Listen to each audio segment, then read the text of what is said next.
Hello, fabulous Libra. Welcome to your horoscope for the month of July 2014, Love Focus. I am your astrologer, Nadiya Shah. Thank you for being here. This month, we have a very interesting contrast taking place, if you will. We've got a full moon taking place in the part of the sky for you that has to do with home base, and it has to do with the past as well. And what we also have happening is your ruling planet, which happens to be Venus, which happens to be the goddess of love, is moving into a part of the sky in the middle of the month that has to do with really career, ambition, how high you hope to go in life. It has to do with authority figures on the one hand, but it also has to do with really believing that you can have the best, not settling for less. What I find really interesting about what is taking place this month for you is that as we have this full moon energy happening there, what we've also got happening with Venus at the exact sort of opposite end of your sky and in very key positions, it really is going to be this search within you to understand where you are in love and ultimately what is it that you deserve, and especially what is it that you deserve in the grandest picture of your life. I look at the fact that this particular this particular full moon taking place mid-month is sort of setting off lots of key planets and other cardinal signs, and this certainly is true for you as well. We'll be speaking to Mars in your sign as well. I look at this and it does suggest that you are understanding your past differently. Something within you is shifting where it comes to understanding where it is that you have been. And there's such a strong emotional element to this that there tends to be some kind of understanding of the past or some kind of understanding of past love as well, and how this has informed where you are today. And that in turn is going to lead you to explore and to consider ultimately where it is that you want to go and how high it is that you hope to go.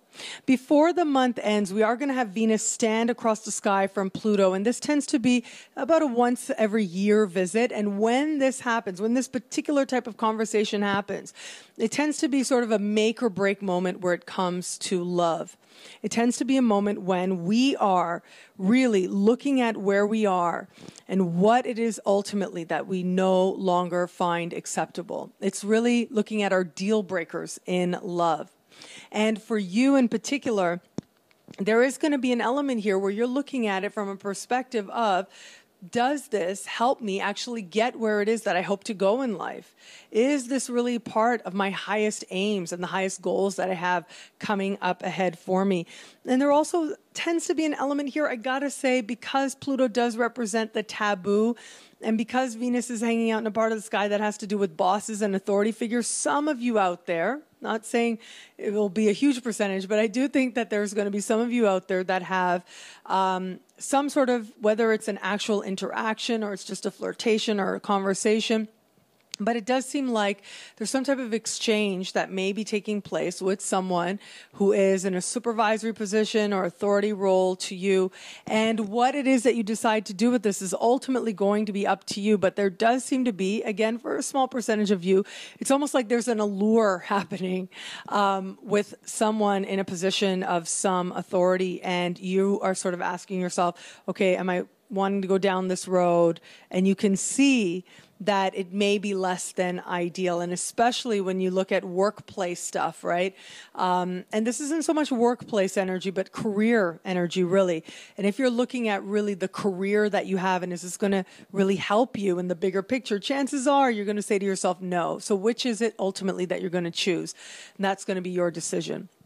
Those of you who are in an established bond, I mean, it does look like a lot is happening on home turf.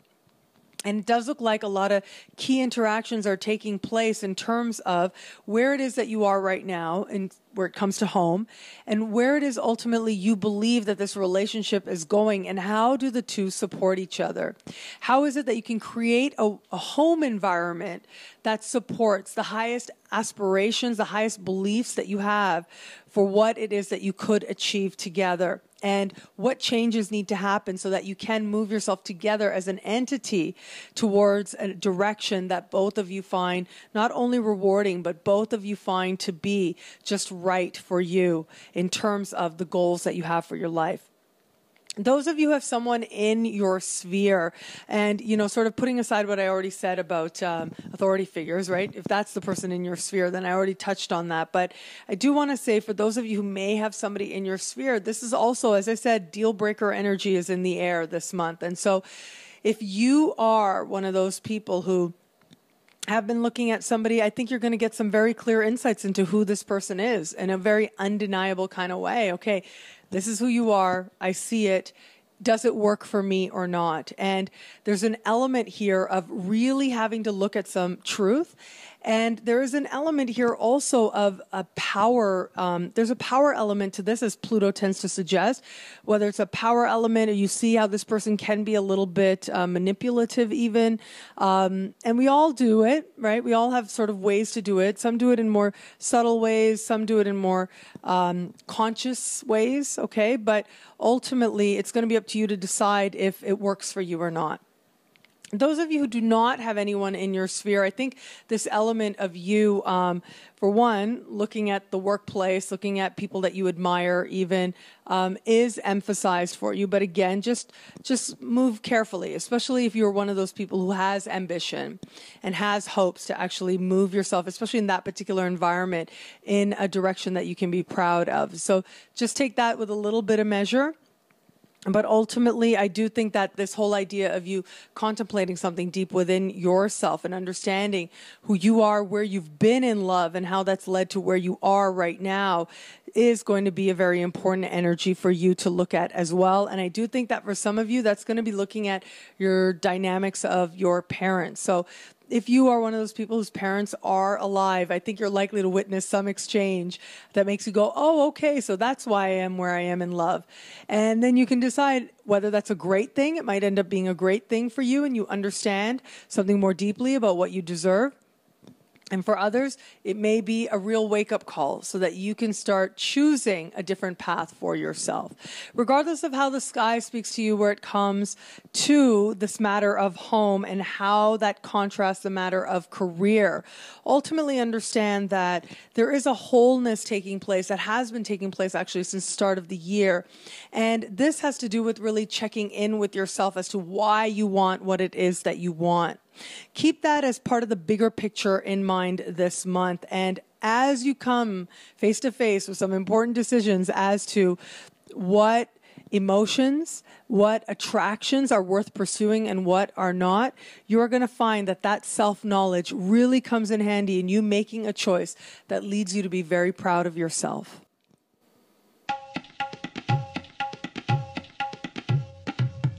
Thank you for watching. It'll be a great month. Be fabulous and enjoy.